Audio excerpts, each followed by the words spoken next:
Subscribe कीजिए technical master channel को और बेल आइकन को दबाइए, जिससे कि हमारी लेटेस्ट वीडियो की अपडेट आपको मिलती रहे।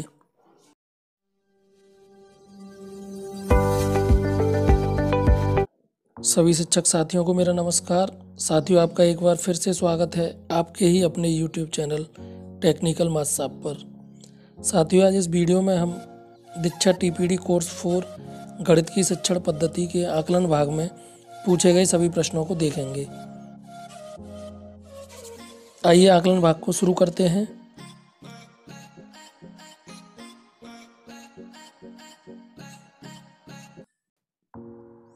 प्रभा जी अपनी कक्षा में संख्या सिखाने के लिए इन दो उद्देश्यों को चुनती हैं। उद्देश्य 1, बच्चे सही क्रम में संख्याएं बोल पाएं। उद्देश्य 2, बच्चे संख्याओं को सही क्रम में संख्या रेखा पर रेखांकित कर पाएं। प्रभा जी के इन उद्देश्यों के चुनाव के बारे में क्या कहना सही होगा? आप एक ही विकल्प चुन सकते हैं। सिर्फ सीमित उद्देश्यों को चुना गया है, सिर्फ विस्तृत उद्देश्यों को चुना गया है, सीमित और विस्तृत दोनों ही तरह के उद्देश्यों को नहीं चुना गया है, सीमित और विस्तृत दोनों ही तरह के उद्देश्यों को चुना गया है। तो हमें यहाँ पर केवल एक ही ऑप्शन को सेलेक्ट करना है। तो यहाँ पर सही आंसर है सिर्फ सीमित उद्देश्यों को ही चुना गया है।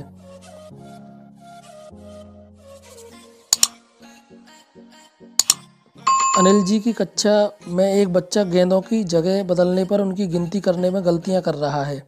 क्या आप बता सकते हैं कि वह संज्ञानात्मक विकास के किस स्तर पर होगा? संवेदी क्रियात्मक, पूर्व संक्रियात्मक, मूर्त संक्रियात्मक, औपचारिक संक्रियात्मक। तो इसमें दूसरा ऑप्शन सही है, पूर्व संक्रियात्मक। प्री ऑपरेशनल स्टेज पर है बच्चा।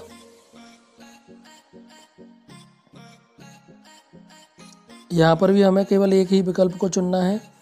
तो यहाँ पर सही आंसर है पूर्व संक्रियात्मक।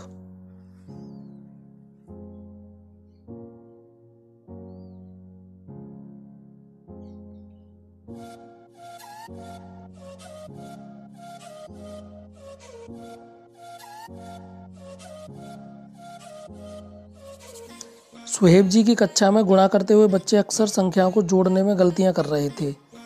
3 बार लगातार 14 कंचे पकड़े तो कुल कितने कंचे पकड़े? सुहेब जी की इस तरह की गलती से निपटने के लिए गणित की प्रकृति से जुड़े किस गुण पर ध्यान दे सकते हैं? गणित की अवधारणाएं सोपान क्रमिक होती हैं, इसलिए उन्हें गुणा से पहले स्थानीय मान और जोड़ की समझ को मजबूत करना होगा। गणित की अवधारणाएं अमूर्त होती हैं, इसलिए गुणा के सवाल देते समय बच्चों को सिर्फ मूर्त अनुभव और सामग्री के साथ काम करने को देना होगा। गणित की अवधारणाएं निश्चित और स्पष्ट होती हैं, इसलिए उन्हें अलग अलग गुणा की एक ही समस्या का हल निकाल कर दिखाना होगा। तो यहाँ पर जो पहला ऑप्शन है वो सबसे ज़्यादा सही है। गणित की अवधारणाएं सोपान क्रमिक होती हैं, इसलिए उन्हें गुणा से पहले स्थानीय मान और जोड़ की समझ को मजबूत करना होगा। अगर हमें बच्चों को गुणा सिखाना है तो उससे पहले हमें जोड़ और स्थानीय मान बच्चों को सिखाना होगा। हरप्रीत जी की कक्षा में बच्चे समझ के अलग अलग स्तरों पर हैं, लेकिन वे चाहती हैं कि उनकी कक्षा में हर बच्चा सीखे और आगे बढ़े। इसके लिए उन्हें अपनी कक्षा के लिए किस तरह की तैयारी करनी होगी? ऐसी समस्याएं जो बच्चों को हल करने के लिए देनी होंगी, जिनकी कठिनाई का स्तर कम किया जा सके या बढ़ाया जा सके। अलग अलग स्तरों के बच्चों को एक समूह में बिठाकर एक जैसी समस्याओं पर काम करने के अवसर देने होंगे। ज़रूरत के हिसाब से बच्चों को मददगार क्लू संकेत देने होंगे। सभी बच्चों के लिए किसी समस्या के चरणों को तोड़कर दिखाना होगा। तो यहाँ पर ऑप्शन 1, ऐसी समस्याएं जो बच्चों को हल करने के लिए देनी होंगी, जिनका कठिनाई का स्तर कम या ज़्यादा किया जा सके। और तीसरा ऑप्शन, ज़रूरत के हिसाब से बच्चों को मददगार क्लू संकेत देने होंगे। तो ये दोनों ऑप्शन यहाँ पर सही हैं।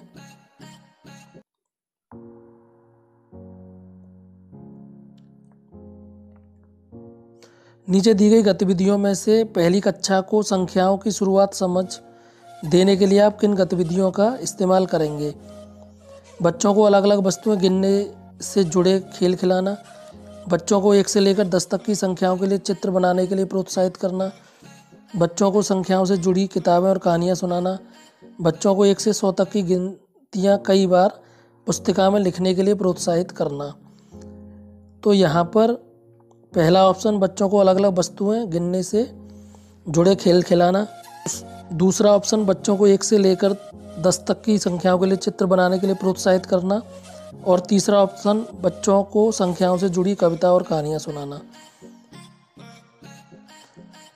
जरा इसे इबारती सवाल को देखिए। सुची और उसके दोस्तों के पास एक थैले में 24 टॉफ़ी हैं। वे इन्हें बराबर आपस में बांटना चाहते हैं। अगर सभी को बांटने के बाद 6 टॉफ़ी मिलती हैं तो बताइए दोस्तों कि कुल संख्या कितनी होगी। एक बच्चा इस सवाल के जवाब में लिखता है 24 गुणा 6 बराबर 144। क्या आप बता सकते हैं इस बच्चे ने किस तरह की गलती की है? तथ्यों पर आधारित, प्रक्रिया से जुड़ी, अवधारणाओं से जुड़ी। तो यहाँ पर तीसरा ऑप्शन सही है, अवधारणाओं से जुड़ी। यहाँ पर हमें केवल एक ही विकल्प चुनना है, तो यहाँ पर तीसरा ऑप्शन अवधारणाओं से जुड़ी।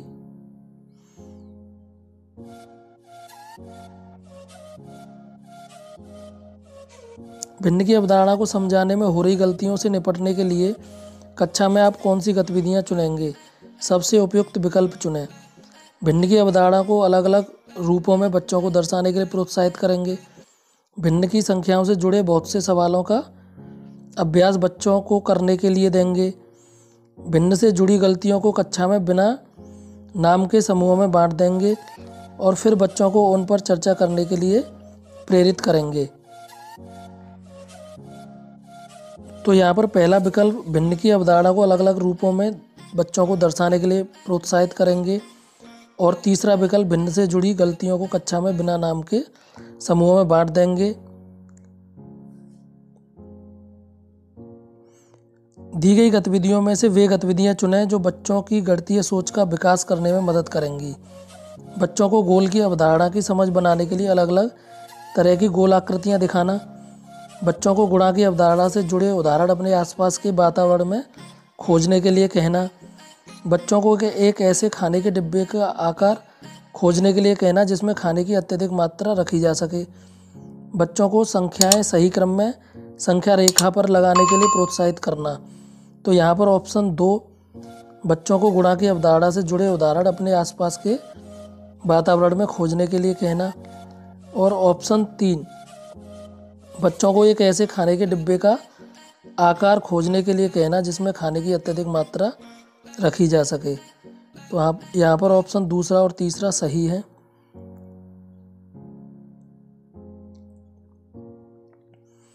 रमा जी ने अपनी कक्षा में भावनात्मक और सुरक्षित वातावरण बनाने के लिए कुछ बदलाव किए। आइए देखें वे क्या थे। सभी बच्चों को कक्षा में अपनी गलतियां बताना और उन्हें बेहतर अभ्यास के सुझाव देना। बच्चों को उनकी योग्यता और तरक्की के अनुसार पुरस्कार देना और उनका मनोबल बढ़ाना। सभी बच्चों को अपनी गलतियों पर छोटे समूहों में बातचीत करने के मौके देना और एक दूसरे को सुझाव देने के लिए प्रोत्साहित करना। बच्चों को बताना कि एक दूसरे का काम जांचते समय एक दूसरे के विचारों का सम्मान कैसे किया जाए। इन सभी बदलावों में से आपके अनुसार कौन से सही थे? तो यहाँ पर 3 और 4 सही हैं। बदलाव तीसरा और चौथा सही है। सभी बच्चों को अपनी गलतियों पर छोटे समूहों में बातचीत करने के मौके देना और चौथा बच्चों को बताना कि एक दूसरे का काम जांचते समय एक दूसरे के विचारों को सम्मान कैसे दिया जाए। एक कक्षा के परिणाम आने पर शिक्षक ने पाया कि उसकी कक्षा में करीब 1/3 बच्चे गुणा का किसी भी तरह का सवाल नहीं कर पाते। कुछ बच्चे गुणा से जुड़े इबारती सवाल हल नहीं कर पाते और बाकी बच्चे गुणा के सवालों को रूप को बदलने पर उन्हें हल नहीं कर पाते। इस समस्या से निपटने के लिए शिक्षक को किस तरह के समूहों में बच्चों को गुणा सिखाना चाहिए? मिश्रित समूह में, बहुस्तरीय समूह में, अकेले अकेले, मिश्रित और बहुस्तरीय दोनों तरह के समूह में। तो यहाँ पर शिक्षक को बहुस्तरीय समूहों में गुणा को सिखाना चाहिए।